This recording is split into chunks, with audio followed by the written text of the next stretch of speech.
Bueno, mi nombre es Gabriel Canales y yo les voy a hablar de IECA y ARA2, ¿sí? Dentro del módulo de farmacología. Con respecto a estos fármacos, digamos, lo que quería en primera instancia es repasar un poco el sistema renina-angiotensina, que es el sitio de acción donde van a efectuar digamos, sus acciones justamente estos dos fármacos.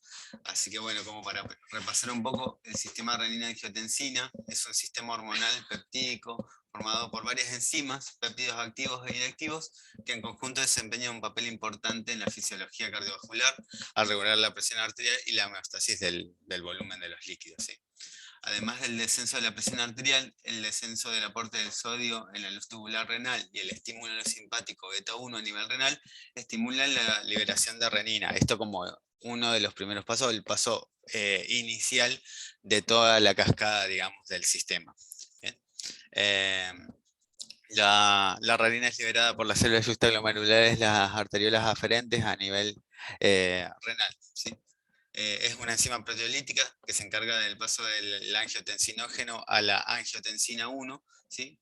La cual es una enzima que rápidamente se transforma en angiotensina 2 normalmente, o lo fisiológico, debido a que en la circulación, cuando pasa a través del lecho hepático, se encuentra con la enzima convertidora de angiotensina que rápidamente la convierte en angiotensina 2. La angiotensina 2 genera cambios hemodinámicos en el riñón, consecuencia de la vasoconstricción que afecta fundamentalmente la arteriola aferente renal y aumenta las presiones coloidosmóticas del plasma, disminución de la presión hidrostática, ¿sí? Todo esto favorece la reabsorción del líquido tubular, ¿sí? Reabsorción de sodio y agua. Estimula directamente esta reabsorción, ¿sí? A nivel túbulo proximal y el asa de Henle, e indirectamente por la estimulación de la aldosterona, que es el tercer miembro del sistema renina-angiotensina, también aldosterona. También favorece la hipertrofia y la hiperplasia, la migración celular vascular y la expresión de genes proinflamatorios a nivel vascular. Todo esto, acción de la angiotensina 2, genera aumento de la aterosclerosis por aumento de las moléculas de adhesión proinflamatorias y el estrés oxidativo, y a nivel cardiovascular regula el crecimiento y la migración de las células musculares y fibroblastos. También tiene un efecto sobre el sistema simpático, incrementar la liberación de noradrenalina y favorecer la contractilidad cardíaca.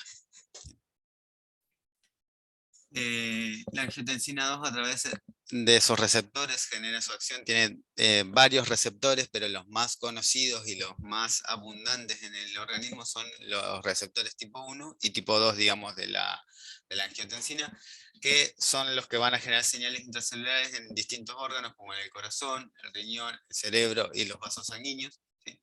El receptor tipo 1 está asociado a proteína GQ y genera un aumento del calcio intracelular en el músculo liso vascular, lo que favorece la vasoconstricción.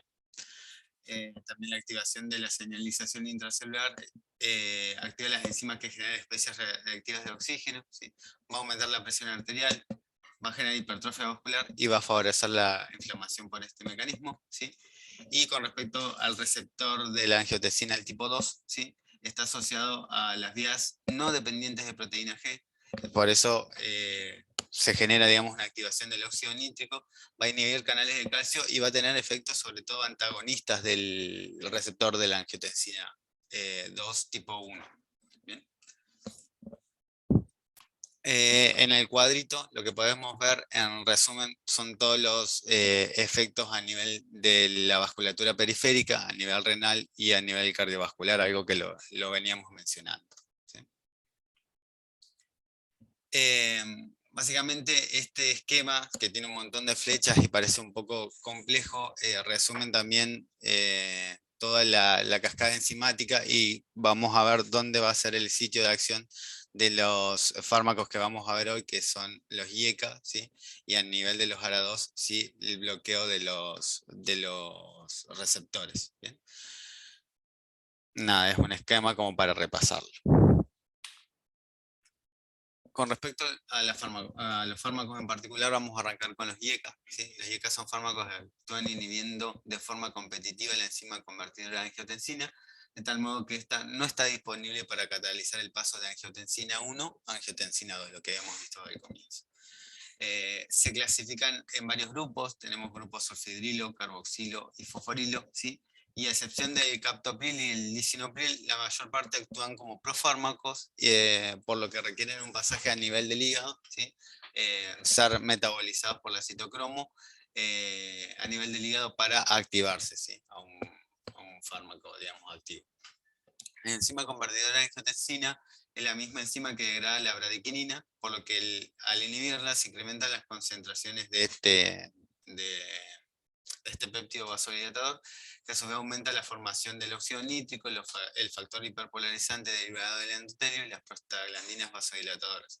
Tiene todo un efecto vasodilatador. Los SAINES disminuyen el efecto hipotensor de los IECAS de esta forma, digamos, bloqueando la ciclooxigenasa y bloquean la acción de las prostaglandinas. Los efectos farmacológicos de los IECAS. Incrementan el flujo sanguíneo renal, que promueve la excreción de sodio y agua, una mayor dilatación de la arteriola eferente sobre la aferente, disminuyen la resistencia vascular periférica total, que no se acompaña a esto de una taquicardia refleja debido a un efecto sobre los vasoreceptores, una estimulación vagal y una disminución de la actividad simpática. Reducen la concentración plasmática de adrenalina, noradrenalina y vasopresina. Además, también, efecto renal, digamos, renoprotector, frenan la progresión de la microalbuminuria y previene el desarrollo de la nefropatía. Esto es más significativo en los pacientes diabéticos. Reduce la hipertrofia vascular y cardíaca y de la proliferación de la matriz celular porque reducen el remodelado ventricular tras un infarto de miocardio. ¿Sí?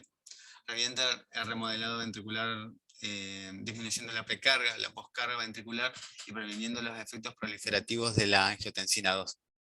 La actividad nerviosa simpática e inhibiendo la hipertrofia cardíaca y la fibrosis intersticial perivascular inducida por la aldosterona.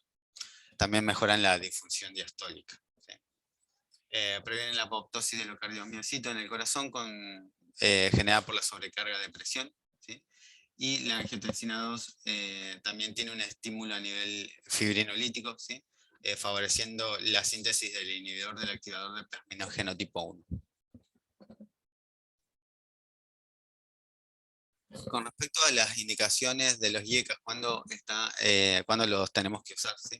En la hipertensión, la eficacia antihipertensiva entre el 40 al 70% en la hipertensión en los estadios 1 y 2, ¿sí? De la hipertensión, los pacientes con altos niveles de renina plasmática basal, por ejemplo los que tienen estenosis de la arteria renal, experimentan mayor respuesta antihipertensiva que los que presentan niveles normales. O sea, mientras más niveles de renina tengan, mayor va a ser el efecto antihipertensivo.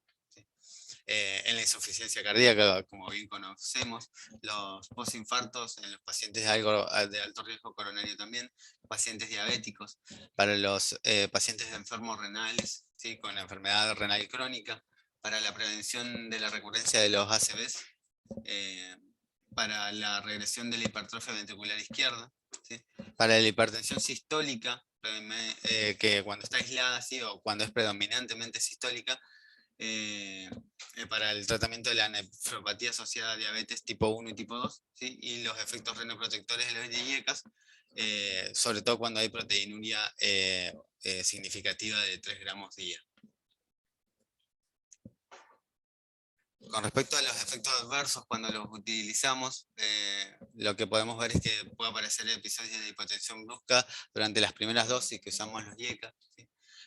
La hiperpotasemia, que si bien no es tan frecuente en pacientes con función renal normal, es más común en las personas que tienen un sustrato, digamos, de insuficiencia renal o tienen diabetes, ¿sí? Vamos a tener más riesgo de que hagan hiperpotasemia. También esta acumulación lenta de las bradykininas que veíamos en la descripción anterior pueden generar justamente que se produzcan reacciones alérgicas, ¿sí? Como por ejemplo exantemas en la piel o incluso reacciones urticariformes, y también son las causantes de generar la tos, ¿sí? A nivel de los pacientes. También pueden haber cefaleas y se ha demostrado la asociación de la vasoplegia en los pacientes cardíacos sometidos a circulación extracorpórea. Con respecto a la dosis, más o menos las dosis lo manejamos, los fármacos que utilizamos acá, el enalapril está como a la cabeza, sí, también tenemos captoprilo, sí, y lisinopril que por ahí hay algún paciente que utiliza, nosotros no lo vemos tan seguido, pero el enalapril, la dosis por miligramos día va de 5 a 40 miligramos día, ¿sí? Se pueden dar en una o dos tomas.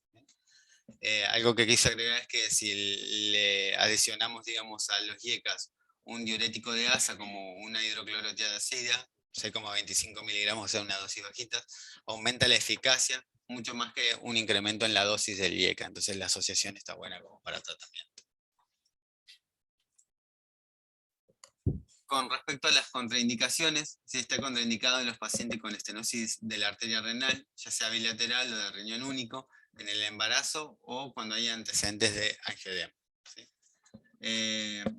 La suspensión de la administración se debe a las concentraciones de potasio que son por arriba de 6 milimoles litro o una creatinina mayor al 50% o por encima de 2,56 milimoles, que vendría a ser un equivalente a 3 miligramos decilitros de creatinina. ¿Sí?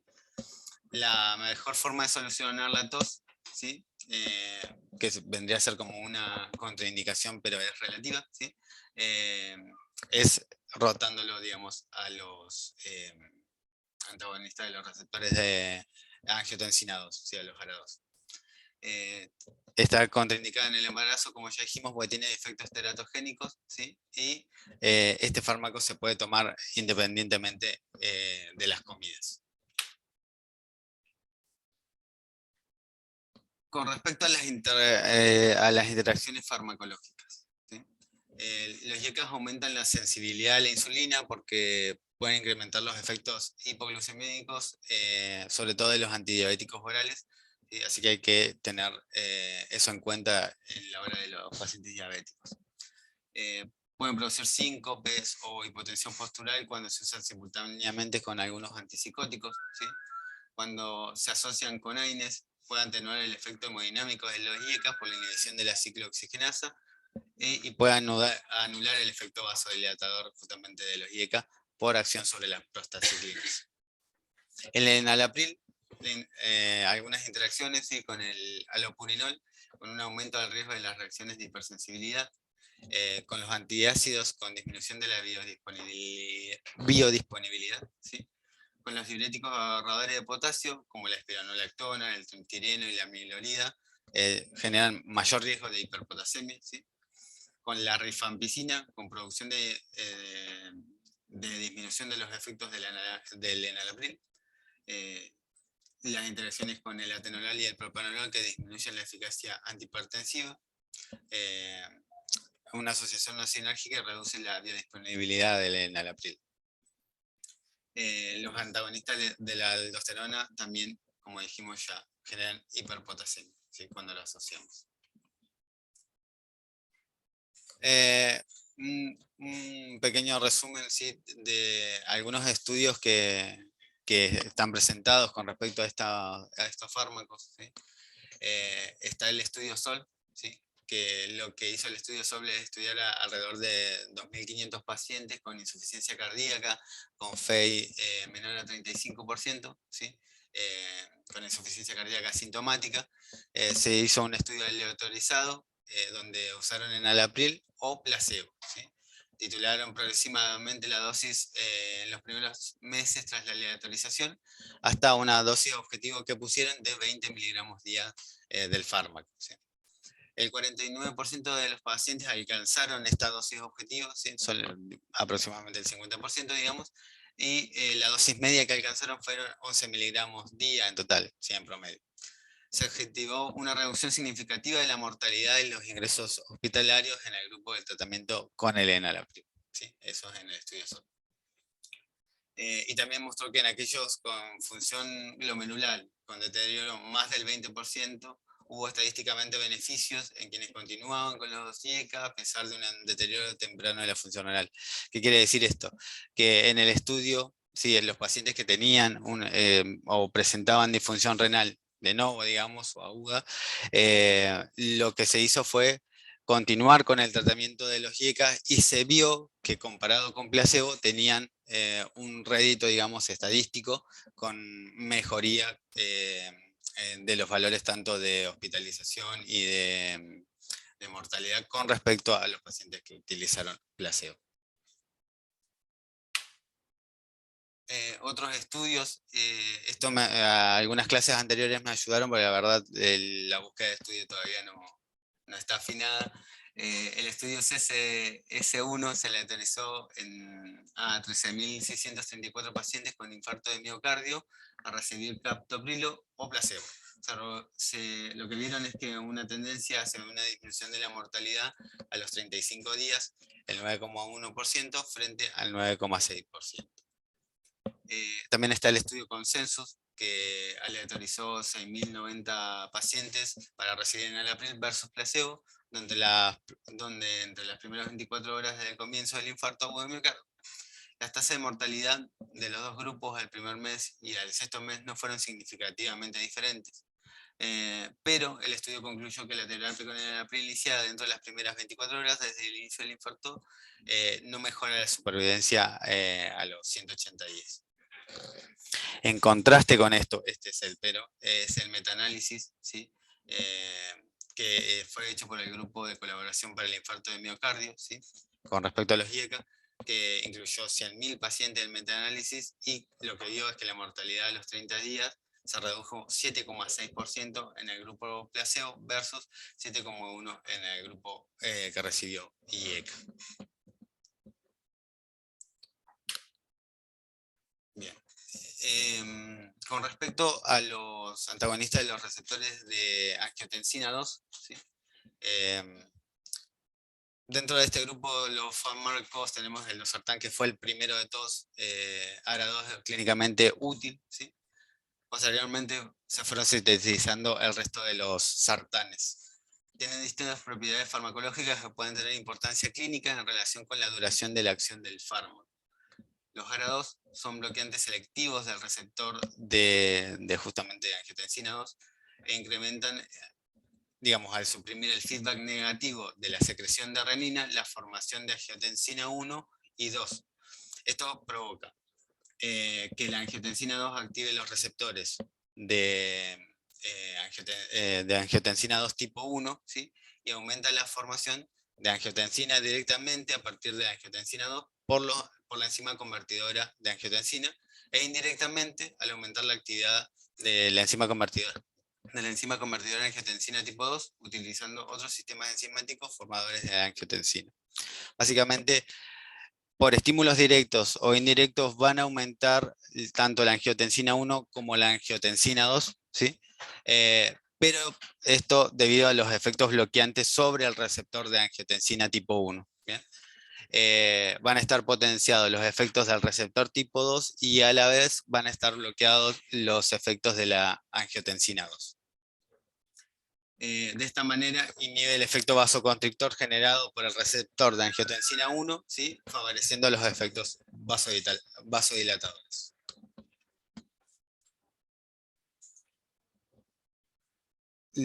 Los efectos farmacológicos de los ARA2 tienden a reducir la masa ventricular en los pacientes con hipertrofia ventricular izquierda, disminuyen el consumo miocárdico de oxígeno, tienen una disminución del tono simpático, ¿sí? Inhiben la hipertrofia, la hiperplasia y el remodelado cardíaco, aumentan la excreción renal de sodio y agua, tienen una acción antiinflamatoria también. Son los fármacos de elección en el tratamiento de la hipertensión, la insuficiencia cardíaca y la nefropatía de los pacientes con diabetes mellitus tipo 2. En los pacientes que tienen cardiopatía coronaria, los ARA2 mejorarían la difusión endotelial y la dilatación coronaria inducida por el aumento del flujo. El losartán reduciría la incidencia de ictus en un 25%, esto visto por un estudio llamado LIFE, ¿sí? Y reducen también la expresión del factor tisular, por lo que tendrían un efecto antiagregante y fibrinolítico.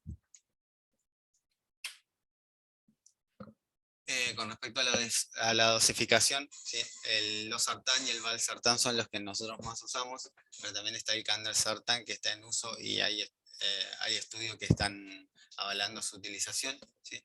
Tenemos el losartán como dosis inicial 25 miligramos, el valsartán 80 miligramos y el candesartán como dosis inicial de 8 miligramos. La dosis máxima de estos fármacos, 100 miligramos para el losartán, 320 para el valsartán y candesartán 32 miligramos. La frecuencia, una vez por día.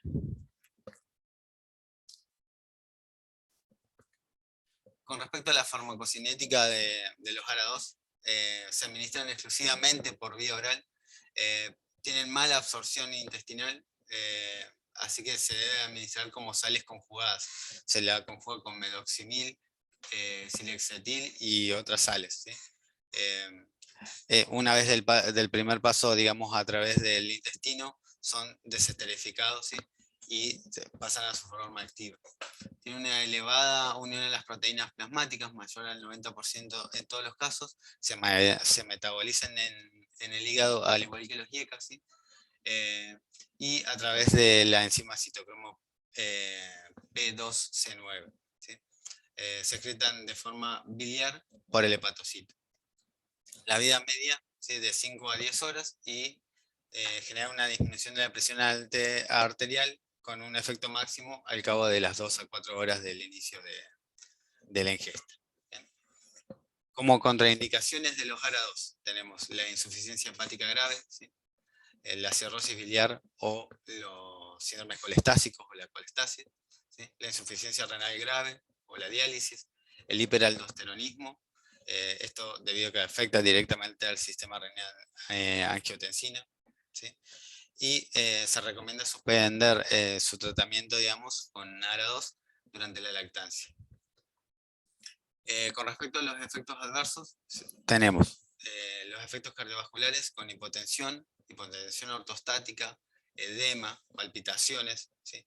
En el sistema nervioso vamos a tener mareos, cefaleas, astenias, insomnio, ¿sí? La hiperpotasemia por sí es un efecto adverso, sobre todo en los pacientes con insuficiencia renal crónica, insuficiencia cardíaca congestiva, o que toman otros medicamentos justamente que favorecen el aumento de la disponibilidad del potasio. Con respecto a los efectos respiratorios, la tos, infecciones respiratorias en las vías altas, la congestión nasal, ¿sí?, y otros como diarrea, dolor abdominal, náuseas, mialgias y aumento de las transaminasas. La tos en estos pacientes es mucho menos significativa que en los que usan IECA. Con respecto a las interacciones, ¿sí?, tenemos que hay algunos fármacos significativos con los que interaccionan. La amilorida, que genera suplemento de potasio, ¿sí?, la esprenona, la benzilpenicinas, ¿sí?, potásicas, que generan aumento de la hiperpotasemia cuando se toman conjuntamente con los ARA2. El litio, ¿sí?, que puede aumentar el nivel plasmático del litio cuando utilizamos ARA2, y el riesgo de toxicidad, que está probablemente se debe a que reduce la excreción renal justamente, y puede ser necesario reducir la dosis del litio cuando usamos ARA2.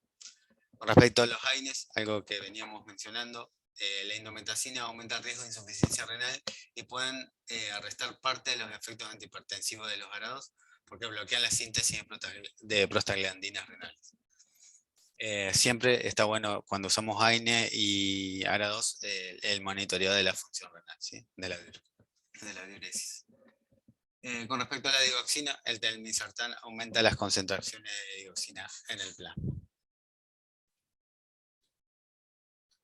De nuevo, este cuadrito lo que muestra es la dosis, cómo iniciarla, ¿sí?, y con respecto a los riesgos, digamos, con el losartán y el valsartán que están remarcados, ¿sí?, lo significativo, además, la asociación en los insuficientes renales, en los insuficientes hepáticos y en los ancianos, con la dosis que debe ser la mitad de la dosis de inicio en un paciente hipertenso sin esos antecedentes. Bien.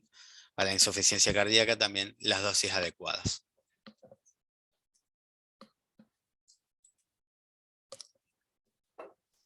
Con respecto a algunos estudios con evidencia del uso de los ARA2, ¿sí?, vemos que los ARA2 son los fármacos de elección en los pacientes que no toleran los IECA y que permanecen sintomáticos a pesar del tratamiento estándar, ¿sí? Está el estudio ELITE, que es un estudio que fue efectuado en 1991, donde comparaban el captopril, usaban 50 miligramos 3 veces al día, versus el losartán, 50 miligramos al día. Esto en 722 pacientes mayores de 65 años, con clase funcional 2 a 4, con una fracción de eyección menor al 40%. Estaban tratados con digoxina, diuréticos, y no habían recibido IECA. ¿Qué resultados tuvo este estudio? Se comprobó que el losartán disminuía el 32% la muerte y la hospitalización por insuficiencia cardíaca, más que el captopril, ¿sí? El 9,4 frente al 13,2%. También había una disminución de las hospitalizaciones por cualquier causa en el grupo del losartán, ¿sí? Se hizo un segundo estudio ELITE, ¿sí?, donde no se observó una diferencia en la mortalidad total, muerte súbita, resucitación tras parada cardíaca u hospitalizaciones por insuficiencia cardíaca entre ambos tratamientos. O sea, el primero sí avala el losartán, ¿sí? El segundo no pudo probar esto. El candesartán ha demostrado que reduce la mortalidad en los pacientes con insuficiencia cardíaca sistólica tratados con IECA y bloqueantes, beta bloqueantes. Y eso es todo.